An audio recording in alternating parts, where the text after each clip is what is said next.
Hello दोस्तों, NCERT का chapter number 7 देखते हैं। इंटीग्रेशन इंटीग्रल्स के बारे में जानते हैं, लेकिन उससे पहले कुछ जानेंगे इंटीग्रल्स के बारे में। बेसिक चीज़ें क्या होता है इंटीग्रल्स और इंटीग्रेशन क्या होता है। उसके बाद हम लोग एक्सरसाइज कंप्लीट करेंगे। एक्सरसाइज 7.1 देखेंगे हर एक क्वेश्चन को। तो पहले जानते हैं इंटीग्रेशन क्या होता है और इसको कैसे फाइंड करेंगे, इसका कुछ फार्मूला देखेंगे। उसके बाद एक्सरसाइज पर आएंगे और सभी क्वेश्चन को सॉल्व करेंगे। तो चलिए आगे बढ़ते हैं। इंटीग्रल समझने से पहले आपको दो टर्मिनोलॉजी समझनी पड़ेगी, वह है इंटीग्रेंट और इंटीग्रेशन। इंटीग्रेंट क्या होता है? The function which is to be integrated is called the integrand. वह फंक्शन जिसको इंटीग्रेट किया जाता है उसको बोलते हैं इंटीग्रेंट। और इंटीग्रेशन क्या है? The process of finding integration of a function is called integration. वह प्रोसेस जिसके द्वारा फंक्शन को इंटीग्रेट किया जाता है उसको बोलते हैं इंटीग्रेशन। ये दोनों आपको समझ में आया। अब समझते हैं इसका सिंबल क्या होता है। इसका सिंबल होता है इंटीग्रेशन का, ये सिंबल होता है इंटीग्रेशन का। This is symbol of integration. और इसको अगर ये लिखा ऐसा लिखा है integration f of x d x, इसका मतलब होता है इंटीग्रल ऑफ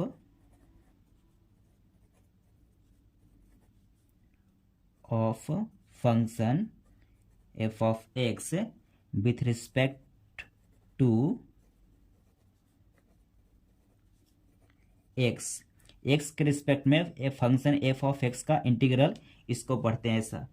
आप समझते हैं बात को। आखिर इंटीग्रेशन क्या होता है? तो इंटीग्रेशन जो होता है इन्वर्स होता है डिफरेंशिएशन का। तो इसको हम ऐसे लिख सकते हैं, इंटीग्रेशन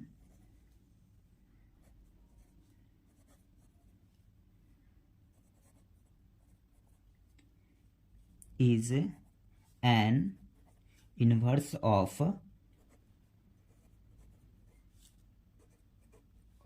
differentiation।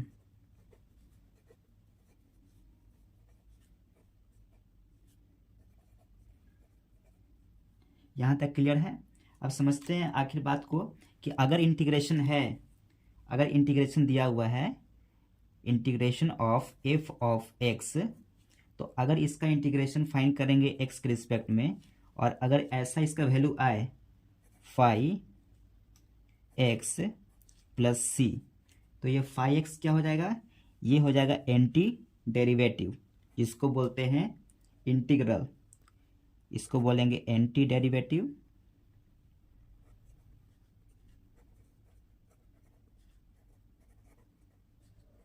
या integral of function.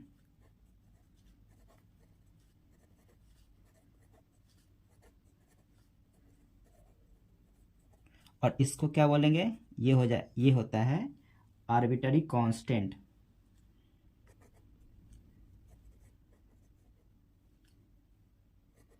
Arbitrary constant,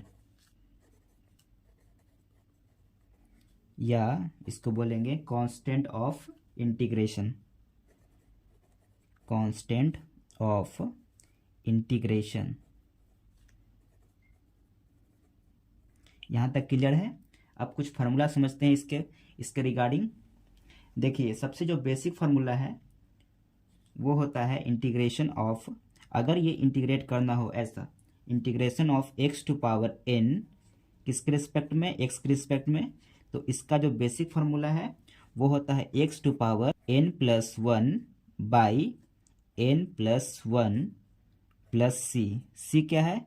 arbitrary constant. ये है बेसिक फार्मूला इंटीग्रेशन का, जिसके थ्रू फाइंड करेंगे। एक एग्जांपल से समझते हैं। जैसे मान लीजिए अगर इंटीग्रेट करना है किसी फंक्शन जिसका दिया हुआ वैल्यू एक्स क्यूब, किसके रिस्पेक्ट में? एक्स के रिस्पेक्ट में। तो इसका वैल्यू क्या हो जाएगा? देखिए, एक्स की जगह एक्स पुट करेंगे, और एन मतलब क्या? पावर। इसमें पावर कितना दिया हुआ है? 3 दिया हुआ है, तो 3 करेंगे और plus 1 by 3 plus 1 plus C.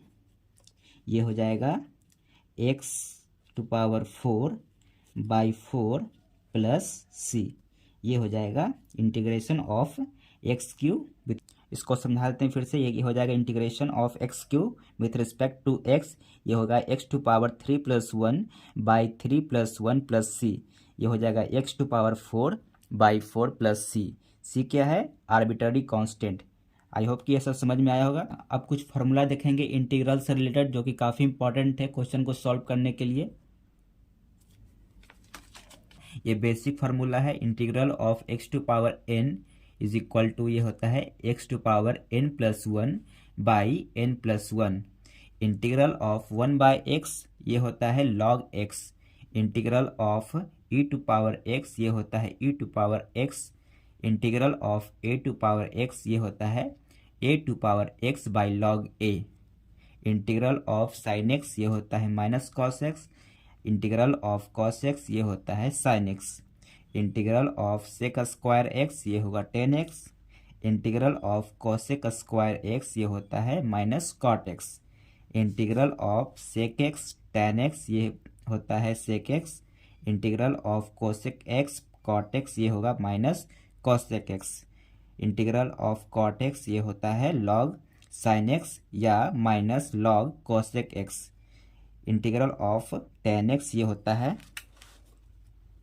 Minus log cos x। Integral of sec x ये होता है log sec x plus tan x। Integral of cosec x ये होगा log cosec x minus cot x। Integral of 1/√a² minus x² ये होता है sine inverse x/a। Integral of -1/√a² minus x² ये होता है कॉस इनवर्स x/a। अब integral of 1/a² plus x² ये होगा 1/a tan inverse x/a। Integral of -1/a² plus x² ये होगा 1/a cot inverse x/a। Integral of 1/x√x² minus a² ये होता है 1/a sec इनवर्स x/a। अब ये लास्ट है integral of -1/x√x² minus a² ये होगा 1/a cosec इनवर्स x/a। ये बेसिक फार्मूला है जो कि क्वेश्चन बनाने में हेल्पफुल रहेगा, तो इसको आप देख लीजिए, नोट कर लीजिए। अब चलते हैं एक्सरसाइज पर। एक्सरसाइज 7.1 देखेंगे बारी बारी से। क्वेश्चन नंबर 1 से 5 तक जो कि क्वेश्चन दिया हुआ है, फाइंड एन एंटी डेरिवेटिव और integral of the following function by the method of inspection. हमें एंटी डेरिवेटिव या इंटीग्रल फाइंड करना है क्वेश्चन नंबर 1 से 5 तक। देखिए जो फर्स्ट क्वेश्चन दिया हुआ है, क्वेश्चन नंबर फर्स्ट, वो है sin 2x।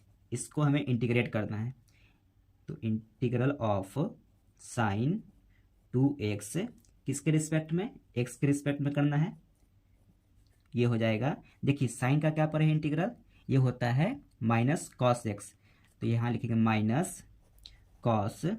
देखिए x का कितना है? 2x है, तो 2x लिखेंगे और जितना कोफिशिएंट रहेगा x का उसको नीचे करेंगे, मतलब डिवाइड कर देंगे। तो कोफिशिएंट कितना है? 2 है, तो यह 2 को डिवाइड करेंगे, यानी कि minus cos 2x/2 plus c। ये होगा पहले का आंसर। सेकंड क्वेश्चन है कॉस 3x, इसको इंटीग्रेट करते हैं, ये होगा cos 3x dx is equal to, देखिए कॉस x का इंटीग्रल क्या होता है? साइन x, तो साइन x का जगह कितना है? 3x है, तो 3x लिखेंगे बाई x का कोफिशिएंट कितना है? 3 है, तो 3 से डिवाइड कराएंगे, ये बाई 3 हो जाएगा प्लस c। ये हुआ सेकंड का आंसर। थर्ड क्वेश्चन है integral of e to power 2x dx। देखिए integral of e to power x क्या होता है? वो होता है सेम ही होता है, e टू पावर x ही होता है। तो e to power x, x का जगह कितना है? 2x है, तो 2x लिखेंगे बाई, अब x का कोफिशिएंट कितना है? 2 है, तो 2 से डिवाइड करेंगे प्लस c। ये हो गया तीसरे का आंसर। क्वेश्चन नंबर 4 है, क्वेश्चन नंबर 4 है ax प्लस क्वेश्चन नंबर 4 है ए एक्स प्लस बी का होल स्क्वायर। देखिए इसको पहले ब्रेक करेंगे, उसके बाद इंटीग्रेट करेंगे। इसको ए प्लस बी के होल स्क्वायर पर ब्रेक करेंगे, ये हो जाएगा a square x square plus 2ab ये हो जाएगा 2abx प्लस बी स्क्वायर। अब इसको डिफ्रेंशिएट, अब इसको इंटीग्रेट करेंगे। अब इसको इंटीग्रेट कर देते हैं, ये हो जाएगा integration of a square x square d x plus integration of 2abx dx plus integration of b square d x. देखिए इसमें जो कांस्टेंट रहेगा उसको बाहर कर लेंगे इंटीग्रल के। तो इसमें ए स्क्वायर कांस्टेंट है तो ए स्क्वायर को बाहर करते हैं, ये हो जाएगा integral of x square d x plus इसमें कांस्टेंट क्या है 2ab, तो 2ab को बाहर करते हैं, ये हो जाएगा integral of x d x plus इसमें बी स्क्वायर कांस्टेंट है तो बी स्क्वायर को बाहर करते हैं, ये हो जाएगा इंटीग्रल ऑफ डी एक्स। तो देखिए ये हो जाएगा एक ए स्क्वायर और एक्स टू पावर एन का क्या होता है इंटीग्रल, ये होता है x to power 2+1 by 2+1 plus 2ab। Integral of x का क्या होता है, ये होगा एक्स स्क्वायर यानी 1+1 by 1+1 plus b square. Integral of d x इसका वैल्यू होता है एक्स प्लस सी लिखेंगे, ये हो जाएगा a square x cube by 3 plus 2ab x square by 2 plus b square x plus c. इसको अरेंज कर देंगे तो ये ऐसा हो जाएगा a square x cube by 3 plus देखिए 2 से 2 कैंसिल हो जाएगा, ये हो जाएगा सिर्फ a b x square plus b square x plus c. ये होगा फोर्थ का आंसर। देखिए जो 5वां क्वेश्चन दिया हुआ है उसको देख लेते हैं। क्वेश्चन नंबर 5 है sine 2x minus 4 e to power 3x। इसको भी इंटीग्रल करेंगे, ये हो जाएगा sine 2x dx minus integral of 4 e to power 3x dx। तो ये क्या हो जाएगा, देखिए इंटीग्रल ऑफ साइन x का क्या होता है माइनस कॉस x, तो माइनस कॉस x जगह कितना है, x जगह 2x है तो 2x लिखेंगे और x का कोफिशिएंट कितना है 2 है तो 2 को डिवाइड करेंगे, ये हो जाएगा बाई 2 माइनस 4 कांस्टेंट है तो 4 को बाहर कर लेते हैं, ये हो जाएगा integral of e to power 3x dx। अब ये हो जाएगा minus cos 2x by 2 minus 4। देखिए इसका इंटीग्रल क्या होता है ई टू पावर x का, ये सेम रहता है ई टू पावर 3x।